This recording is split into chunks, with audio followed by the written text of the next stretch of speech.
Hi everyone. So today we're going to be talking about how we all are one and why it's important to embrace everyone despite their differences, what they like, how they look, etc.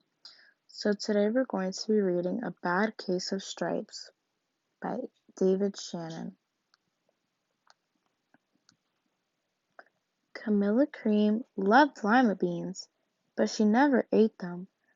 All of her friends hated lima beans, and she wanted to fit in.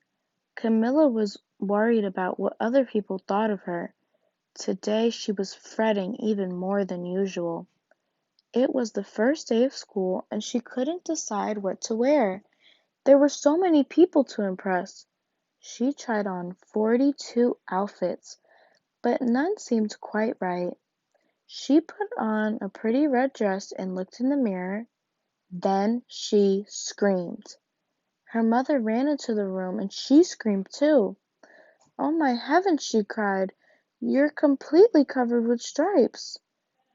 This was certainly true. Camilla was striped from head to toe. She looked like a rainbow. Mrs. Cream felt Camilla's forehead. "Do you feel all right?" she asked. "I feel fine," Camilla answered. "But just look at me." "You get back in bed this instant," her mother ordered. "You are not going to school today." Camilla was relieved. She didn't want to miss the first day of school, but she was afraid of what the other kids would say, and she had no idea what to wear with those crazy stripes.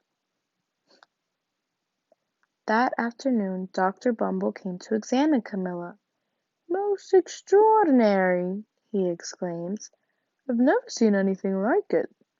Are you having any coughing, sneezing, runny nose, aches, pains, chills, hot flashes, dizziness, drowsiness, shortness of breath, or uncontrollable twitching?" "No," Camilla told him. "I feel fine." "Well then," Dr. Bumble said, turning to Mrs. Cream, "I don't see any reason why she shouldn't go to school tomorrow. Here's some ointment that should help clear up those stripes in a few days.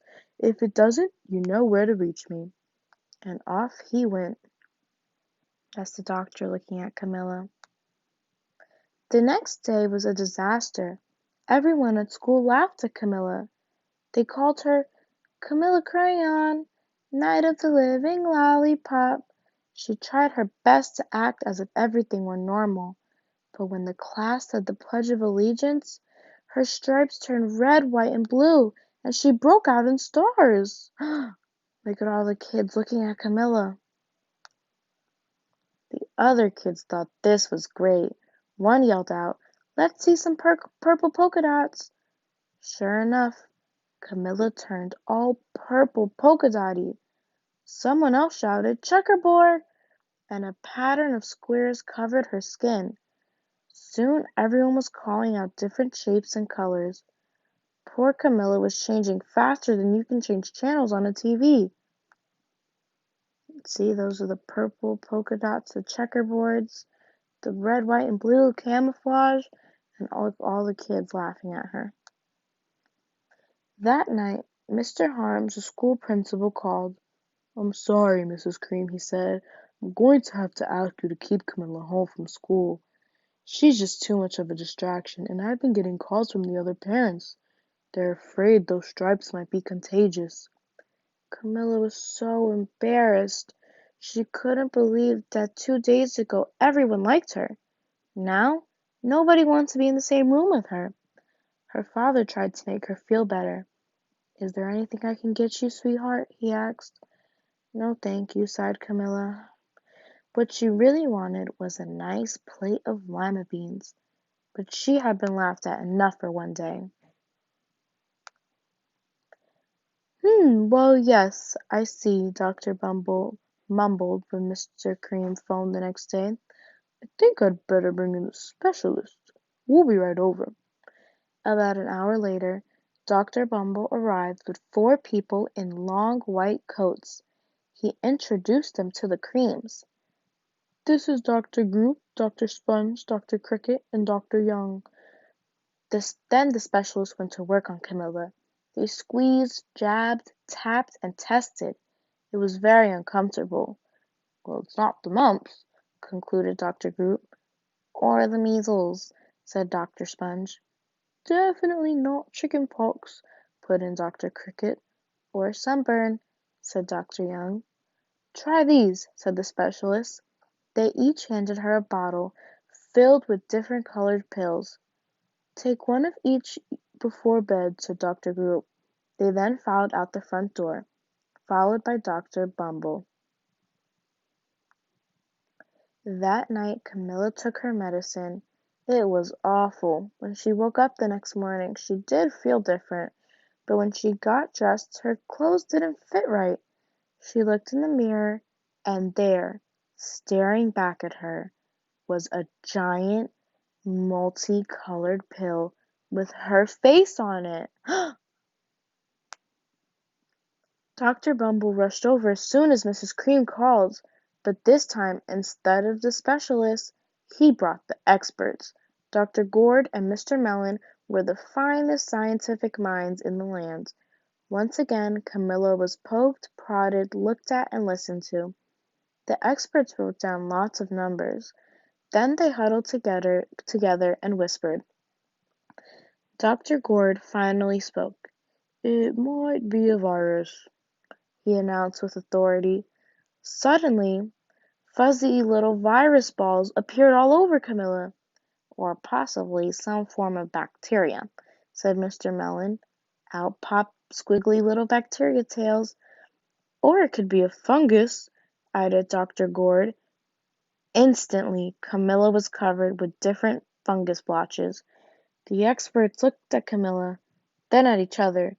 "We need to go over these numbers again back at the lab," Dr. Gourd explained. "We'll call you when we know something." But the experts didn't have a clue, much less a cure. By now, the TV news had found out about Camilla. Reporters from every channel were outside her house, telling the story of the bizarre case of the incredible changing kid. Soon a huge crowd was camped out on the front lawn.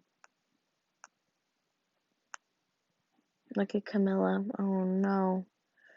The Creams were swamped with different kinds of remedies from psychologists, allergists, herbalists, nutritionists, psychics, an old medicine man, a guru, and even a veterinarian.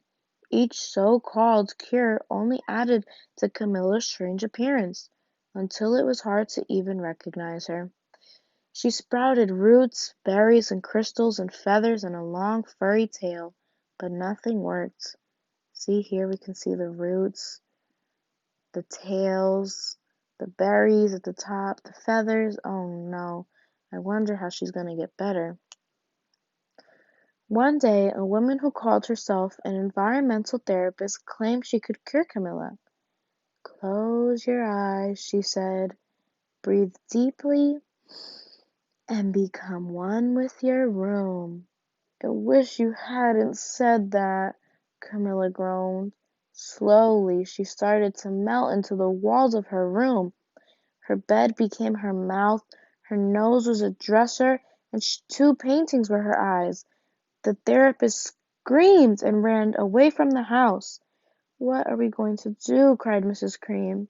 "It just keeps getting worse and worse." She began to sob. Look at Camilla. Oh no. At that moment Mr. Cream heard a quiet little knock on the front door. He opened it, and there stood an old woman who was just as plump and sweet as a strawberry. "Excuse me," she said brightly, "but I think I can help." She went into Camilla's room and looked around.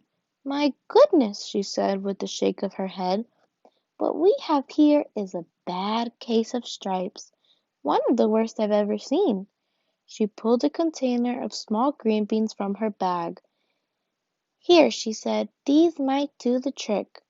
"Are those magic beans?" asked Mrs. Cream. "Oh my, no," replied the kind old woman. "There's no such thing.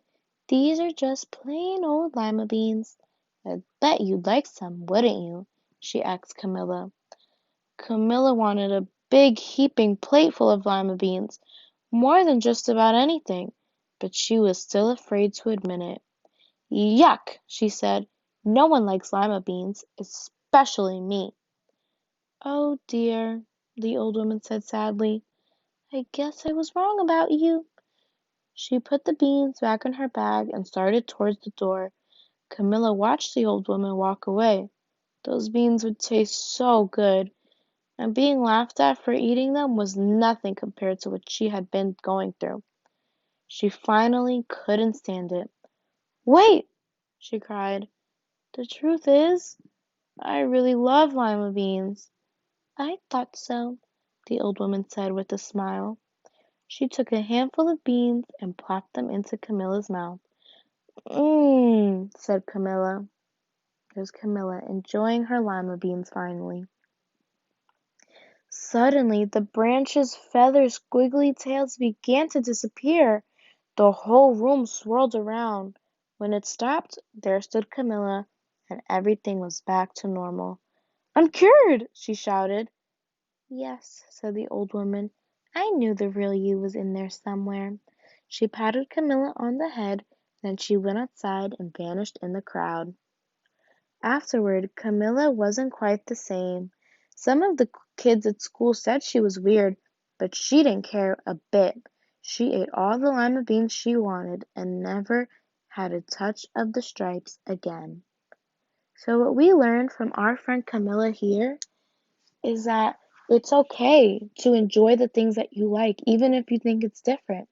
And you shouldn't be worried about being judged by other people, and that you need to accept other people's differences because you have to think about how you would feel if someone judged you. And by accepting everyone, we make everyone feel safe and accepted. And that's how you can build a strong community. And you have to not be afraid to just be yourself because everyone is welcomed. Thank you very much.